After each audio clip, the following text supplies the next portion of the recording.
ಈ ಒಂದು ಶ್ರುತಿಗಂಗಾ ಮಠದ ವಿದ್ಯಾರ್ಥಿಗಳ ಸಂಘ ಹಾಗೂ ಹಿತೈಷಿಗಳ ಸಂಘದ ದಿವ್ಯ ಸಾನ್ನಿಧ್ಯವನ್ನು ವಹಿಸಿರುವಂತ ಎಲ್ಲ ಆರಾಧ್ಯ ಗುರುವರಿಯರು ಮಾತೃಹೃದಯಗಳಾಗಿರುವಂತಹ ಪರಮ ಪೂಜ್ಯ ಶ್ರೀಗಳವರ ಪದಾರ್ಥಗಳು ಪ್ರಮಟ್ಟು ವೇದಿಕೆ ಮೇಲೆ ಆಸೀನರಾಗಿರುವಂತಹ ಎಲ್ಲ ಮಹಾಜರನ್ನು ಕೂಡ ಸ್ಮರಿಸುತ್ತಾ ಹಾಗೂ ಇವತ್ತಿನ ಕಾರ್ಯಕ್ರಮಕ್ಕೆ ಆಗಮಿಸಿರುವಂತಹ ವಿವಿಧ ಭಾಗಗಳಿಂದ ಬಂದಿರುವಂತಹ ಎಲ್ಲ ಶ್ರೀಮಠದ ವಿದ್ಯಾರ್ಥಿಗಳೇ ಹಾಗೂ ಪ್ರೀತಿಯ ಮುದ್ದು ಮಕ್ಕಳೇ, ಇವತ್ತಿನ ದಿವಸ ನಮ್ಮೆಲ್ಲರಿಗೂ ಕೂಡ ಬಹಳ ಸಂತೋಷ ಅನಿಸುತ್ತೆ.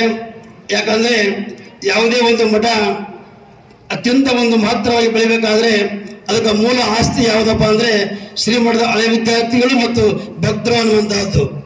ಆದ್ದರಿಂದ ನಾವೆಲ್ಲರೂ ಕೂಡ ನಮ್ಮ ಅನಿಸುತ್ತೆ ಇನ್ನೂ ಕೂಡ ನಾವು ಬಹಳ ಕಡಿಮೆ ಬಂದಿವೆ ಅನಿಸುತ್ತೆ. ಒಂದು ಸಂಘದ ಹಿರಿಯರಿಗೆ ಕೂಡ ವಿನಂತಿ ಮಾಡ್ತಾ ಇದ್ದೀನಿ, ನಮ್ಮ ಕೊಪ್ಪಳ ಜಿಲ್ಲೆ ಬಹಳ ಅತ್ಯಂತ ಹಿಂದುಳಿದಿರುವಂಥದ್ದು.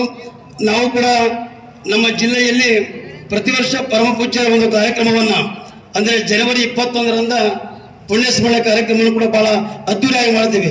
ನಾನು ಮತ್ತು ನನ್ನ ಸ್ನೇಹಿತರು ಬಂದಿರುವಂಥ ಮಲ್ಲಪ್ಪ ಪಂಗಿ ಮತ್ತು ಸುರೇಶ್ ಅವರು ನಾವೊಂದು 10 ಜನ ಕೂಡಿಕೊಂಡು ನಮ್ಮ ಒಂದು ಕೊಪ್ಪಳ ಜಿಲ್ಲೆಯ ಕೊಪ್ಪಳ ತಾಲೂಕಿನಲ್ಲಿ ಒಂದು ಸಣ್ಣ ಗ್ರಾಮ ನಮ್ಮದು, ಅಲ್ಲಿ ಬಹಳ ಅದ್ದೂರಿಯಾಗಿ ಮಾಡ್ತೀವಿ. ನಾವು ಸುಮಾರು 2,000 ಜನರನ್ನು ಸೇರಿಸಿಕೊಂಡು ನಮ್ಮ ಜಿಲ್ಲೆಯ ಹಲವಾರು ಪರಮ ಪೂಜ್ಯರನ್ನು ಕೂಡ ಆ ಕಾರ್ಯಕ್ರಮಕ್ಕೆ ಕರೆಸಿಕೊಂಡು ಅಲ್ಲಿಂದ ನಾವು ಒಂದು ಆಶೀರ್ವಚನ ಕೂಡ ಮಾಡಿಸ್ತೀವಿ. ಅಲ್ಲಿ ಒಂದು 2 ವರ್ಷದ ಹಿಂದೆ ನವಲಗುಂದ ನಾಗಲಿಂಗಲ್ಲಿ ಅಂತಕ್ಕಂಥ ಭಕ್ತಿ ಪ್ರಧಾನ ನಾಟಕ ಮಾಡಿಸಿದ್ವಿ. ನೆಕ್ಸ್ಟ್ ಒಂದು ವರ್ಷ ಏನು ಮಾಡಿದ್ವಪ್ಪ ಅಂದರೆ ಸಂತ ಶಿವರಾಜ ಸಾಹಿಬ್ ನಾಟಕ ಮಾಡಿಸಿದ್ವಿ. ಹಲವಾರು ಪ್ರತಿ ವರ್ಷ ಕೂಡ ಒಂದು ಕಾರ್ಯಕ್ರಮ ಮಾಡ್ತೀವಿ.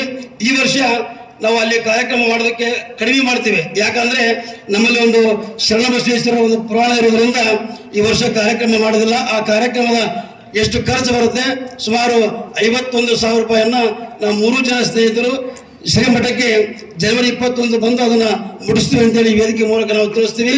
ಅದರ ಜೊತೆಗೆ ಈ ಒಂದು ಹಳೆ ವಿದ್ಯಾರ್ಥಿ ಸಂಘದ ಹಿರಿಯರಲ್ಲಿ ವಿನಂತಿ ಮಾಡ್ತಾ ಇದ್ದೀನಿ, ನಮ್ಗೆ ಇವತ್ತು ಕಾರ್ಯಕ್ರಮ ಇದೆ ಅಂತೇಳಿ ಇದು ಕಾರ್ಡ್ ಬಂದಿಲ್ಲ, ಪ್ರತಿ ವರ್ಷವೂ ಕಾರ್ಡ್ ಬರ್ತಾ ಇಲ್ಲ. ಅದು ಯಾಕೆ ಗೊತ್ತಿಲ್ಲ. ನಾವು ಕೂಡ ಅಲ್ಲಿ ಸಂಘದ ಹಿತೈಷಿ ಆಗಿದ್ದೀವಿ, ಸಂಘದ ಸದಸ್ಯರಾಗಿವಿ. ಆದರೆ ಅವು ಸರಿಯಾಗಿ ನಮಗೆ ಕಾರ್ಯಕ್ರಮ ಇದೆ ಅಂತೇಳಿ ಪಾಂಪ್ಲೆಟ್ಸ್ ಕೂಡ ಬರ್ತಾ ಇಲ್ಲ. ದಯವಿಟ್ಟು ಅದನ್ನು ಬರುವಂಥ ವ್ಯವಸ್ಥೆಗಳು ಮಾಡ್ರಿ ಅಂತೇಳಿ ಈ ಮೂಲಕ ವಿನಂತಿ ಮಾಡ್ತಾ ಇದ್ದಕ್ಕೆ ಏನು ಮಾತನಾಡಲು ಅವಕಾಶ ಮಾಡಿಕೊಟ್ಟದಕ್ಕೆ ನನ್ನ 2 ಮಾತುಗಳನ್ನು ಪರಮ ಪೂಜಾ ಪಾದಕ್ಕೆ ಅರ್ಪಿಸಿ ನನ್ನ ಮಾತನ್ನು ಮುಗಿಸಿದರೆ ಶರಣಾರ್ಥಿಗಳು.